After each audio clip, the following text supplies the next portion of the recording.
لبيك لا شريك لك لبيك The cherisher, the sustainer, the provider, the protector, master of one and all.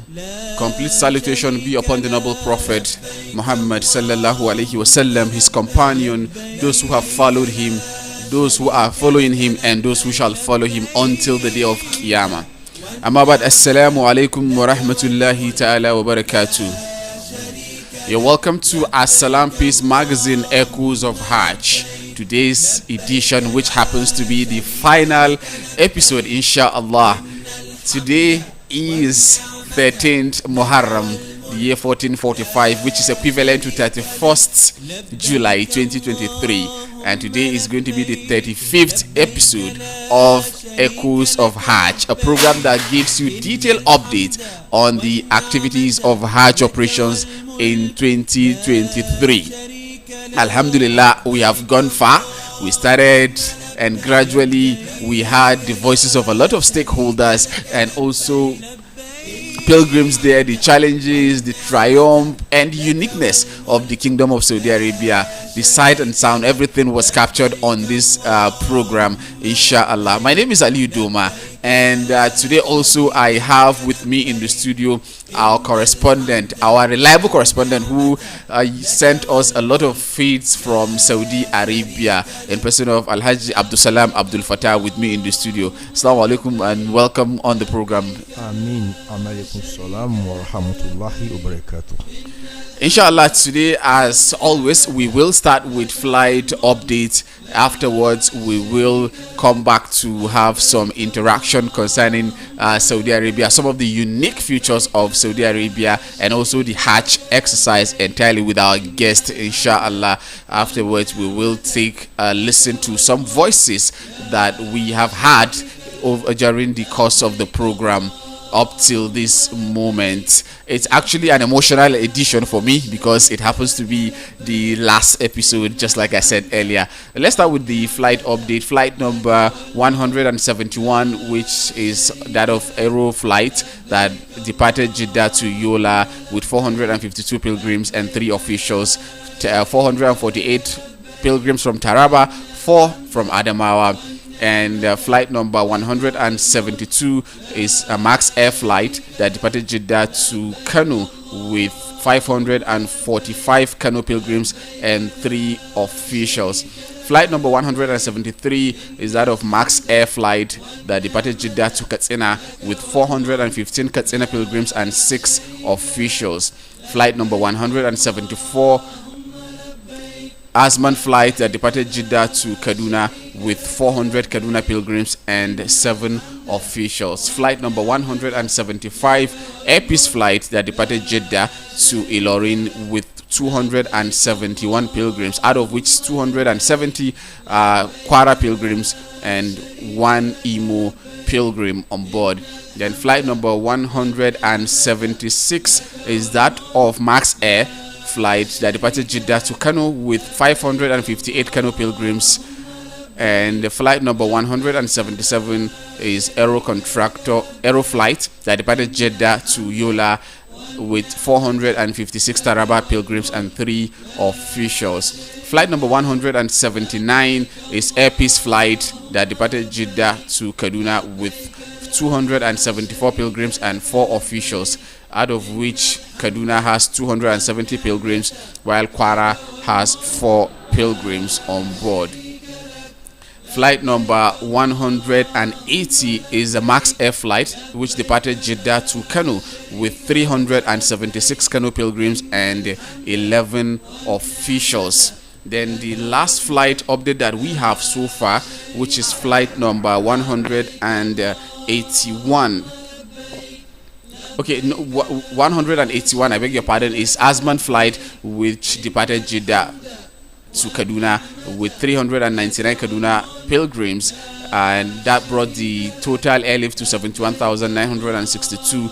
That's a total flight 181. And today we also got another update that says Asman flight that departed Jeddah to Kaduna with 394 pilgrims and 4 officials.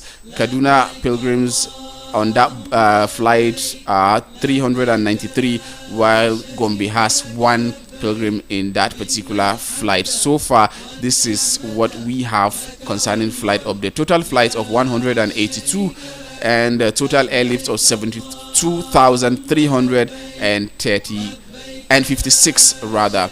That is what we have so far, and hopefully today is going to be the last day for pilgrims to return. Inshallah, we as soon as we get any update before the programs runs out today, we will give you. So now let's switch to our guest in the studio in person of Alhaji Abdul Salam Abdul Fattah, who will take us through some of the uniqueness or unique attributes of Hajj operations and the Kingdom of Saudi Arabia. Assalamu alaikum wa rahmatullahi wa barakatuh. Listeners, it's, as I said earlier, it's an emotional edition because this is our last edition. I've done 35 days non-stop trying to give updates as usual. Right now it's a mopping action in Saudi Arabia. Mopping, when we say mopping, is to mop up all pilgrims that may remains. No. We've done over 72,000 airlifts back home. And mark you, some people also went with other airlines, and that's also part of the team. But now it's mop action.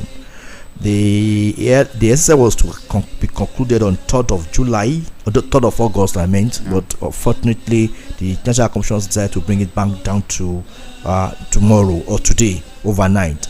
So we have, so far so good. We have a very good experiences in terms of the airlifting and conclusion. We are not threatened by Saudi authorities, or we are not forced to bring rescue missions. However, rivers flowing in the kingdom, but it has abundance of water everywhere. Desert nation. It's a desert nation. It's very abundant. They have a river. No river in Saudi Arabia, and also there's no malaria in Saudi Arabia. It's not part of that. It's not about part of that at the beginning. No. But unique for me today to say is the cleaning of the Kaaba. No. Or the haram, the mosque, as huge edifice it is, that is constantly cleaned every day. And it's very, very unique. Even the Tawaf point is cleaned every day. Even beside the Kaaba is cleaned every day. And people picked their cleaners every minute, picking matters away from the ground in the mosque area. And more importantly, the Quran that's assembled there, they are cleaned every day. When even in my personal homes that I have maybe few or 5 or 6 or 7 miles of Quran, when less I even go there to clean up the Quran. And this will tell us some of the actions that we do as Muslims. We have to revisit them. I say it's a tremendous lesson for us as persons, as a person. So, and also for the country. What's also unique for me is that Nigerian pilgrims are very excellent in conduct and action. They take things easier than thought. So most of the new entrants that went to Hajj this year, most of them are new essential. But beyond that one, you have these tendencies of some people to go randy. What I mean by randiness is that some of them are not following the dictates of what the Quran and the Hadith says about these Hajj operations. Okay, the deaths that occur, for instance, could be some, not in Nigeria's case. Generally, I'm talking about general situation. Could be averted. You know, trekking from Arafah, for instance, is very demanding. After Arafah, when you pour down and move down to Muzdalifah, then when you get to Muzdalifah, you have to sleep a little bit before you go to Jamara and start throwing stones. One has to rest enough. But you now find some pilgrims, they don't have desires and start trekking to Muzdalifah. And Muzdalifah, from Muzdalifah to Jamara, it could be about 7 or 8 kilometers walk. And there is no vehicle to convey you. So all those areas are also unique for me in terms of understanding how it works. And also, I also find that Saudi Arabia people, Arab people, when it comes to Hajj programs, they take it excessively interested to them and personal, and they want to get more rewards as much as possible. So when you look at those holistically, I think it's awesome for those of us that went this year. I must also commend National Health Commission, because every turn of events, they're always there to rectify one thing or the other, to ensure that we Nigerian pilgrims are well. They say first and foremost, the pilgrims are their primary concern, and they really worked assiduously to that. So maybe I have to pause the other questions you may ask me, I might take it up. Yeah, alhamdulillah. Talking about some of the uniqueness of Saudi Arabia, one that a lot of people are not used to is the issue of the weather. Yeah. Very, very extreme weather. When it comes to the sun, there is so harsh on pilgrims. Yes, I want to agree with you. The sun is excessively harsh, and for people that have experience enough, you know that sunstrokes is part of these challenges in Saudi Arabia. No. It can go as much as 100 Fahrenheit, or even not more. You know, when you spread your clothes outside within 30 seconds or 30 minutes, or the maximum, it is dried. So these are also unique things for us. Yeah. But there's a way we do it. In Saudi Arabia, people don't really go out under the sun. Yeah. It's as sun as you can imagine. By 6 a.m. in Saudi Arabia, it's as sun as 10 a.m. Nigeria. So just imagine that. Yeah. So by 12 noon, that most time we go to the for Zuhr time, it's peak and it's hot, and the wind is windy and it's hot as well. No. So it's but somehow we are able to. But most of the rooms are air conditioned. No. Everywhere you step into, air conditioned. If the vehicles are air conditioned, but certainly the heat was excessive, and you should not forget that Saudi Arabia is in the desert. No. But being in the desert, to repeat itself, it has abundant wealth of water resources. No. And what's also interesting about Saudi Arabia is again that they are efficient in their system manipulations. No. The electricity is constant, no electricity failure, not even blinking, and it's very, very sound. So all said and done, I think it's a unique area, and there's a lot of gift items for you people to pick on the street. I said the food items, water could be lined up from here to almost 6-7 kilometers, giving you water. And they've done so many things. In Jamara, for instance, Jamara is very hectic point to go, and Jamara is a place where I throw the stones to symbolic stone to Shaitan, but the place is cooled at some distances, and you see police, people on the road, you see volunteers on the road spraying water on Nigerian pilgrims coming in, or on the pilgrims generally, to relieve them of the burden of that movement. So I think those are very, very unique for us.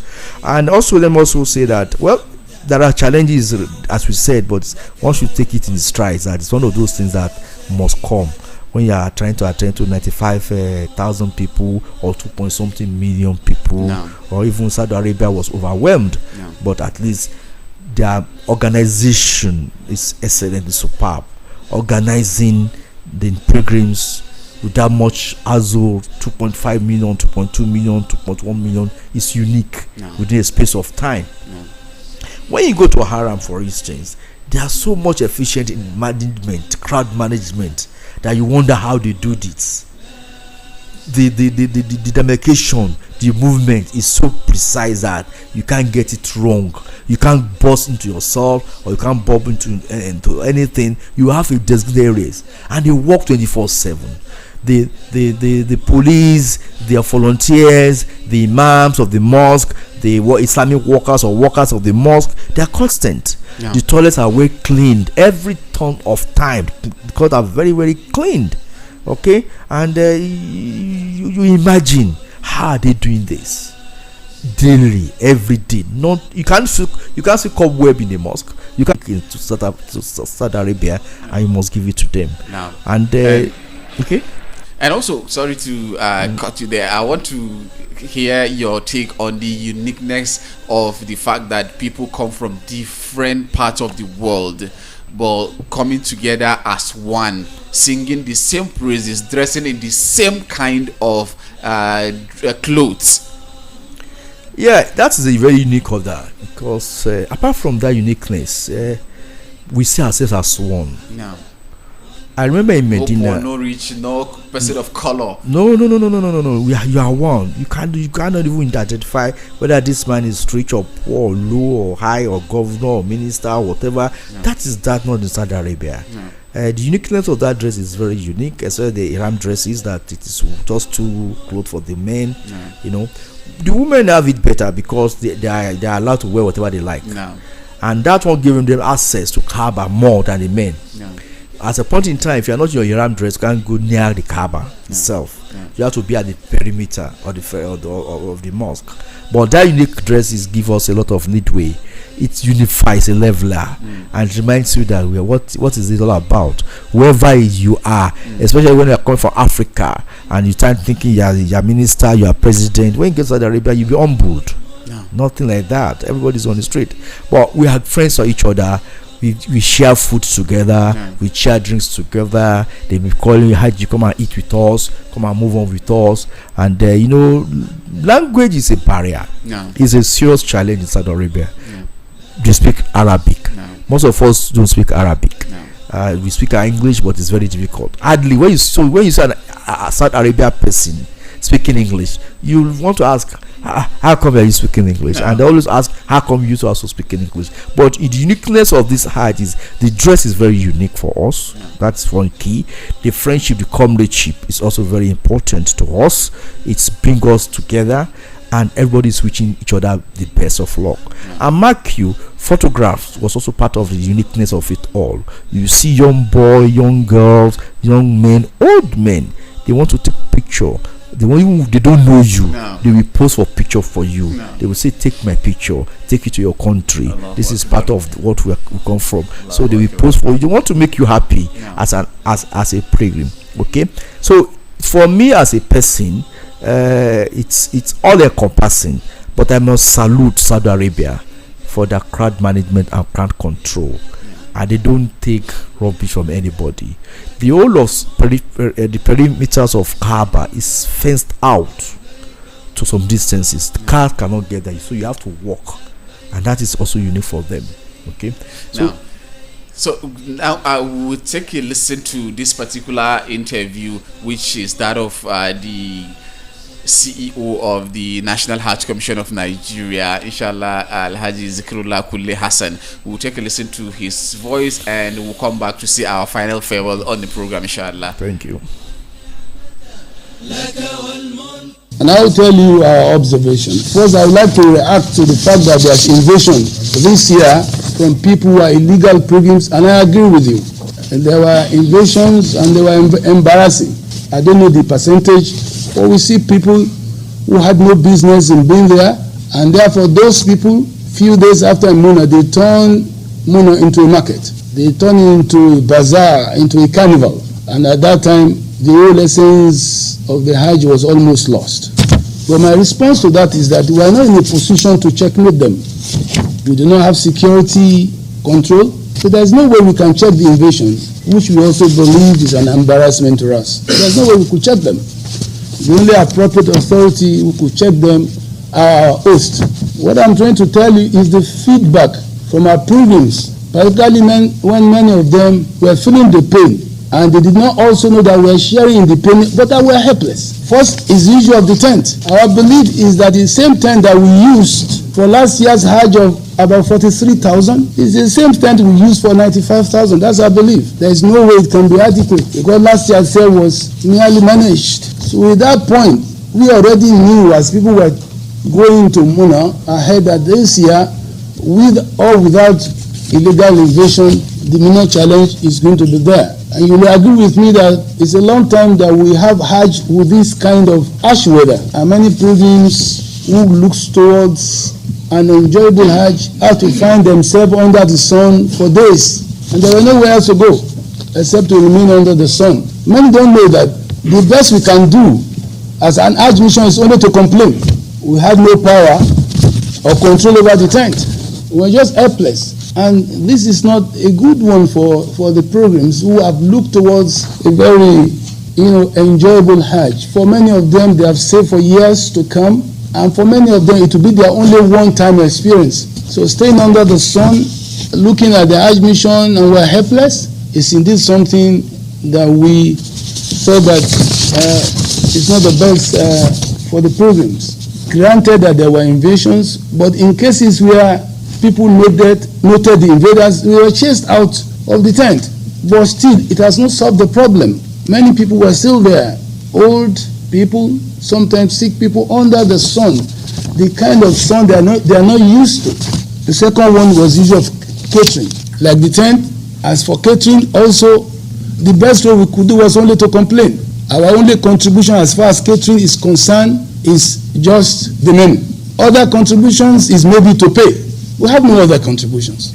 We don't know the caterers. We have done our own side. But what's our observation from the pilgrim? Sometimes you can give me even possibly a food worth maybe 100 Saudi riyal. But if it's not a food I'm used to eating, you have just wasted your money.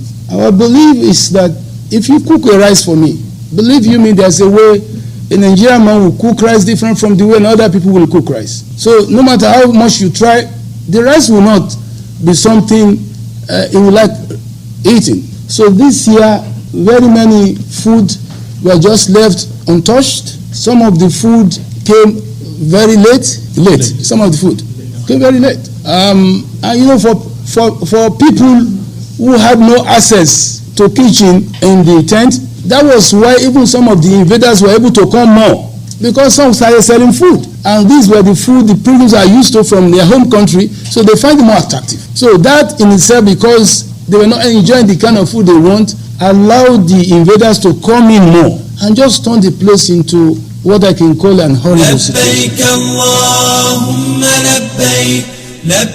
Chairman, CEO, National Hajj Commission of Nigeria, Alhaji Zikirullah Kule Hassan. This is just a reflection of what had happened during the Hajj exercise. Alhamdulillah, today is the last day for airlift of Nigerian pilgrims back home, and also the last episode for this program, Assalam Peace Magazine, Echoes of Hajj. And I would like to have your final thoughts on the program before we sign up. My out. final thought is that, alhamdulillah, for this program, it's the first time in Nigeria history that a radio station will be giving updates live for all this amount of days. That's ever happened in Nigerian history and operations. So I also thank the management of this radio station for taking it on Peace Magazine affair.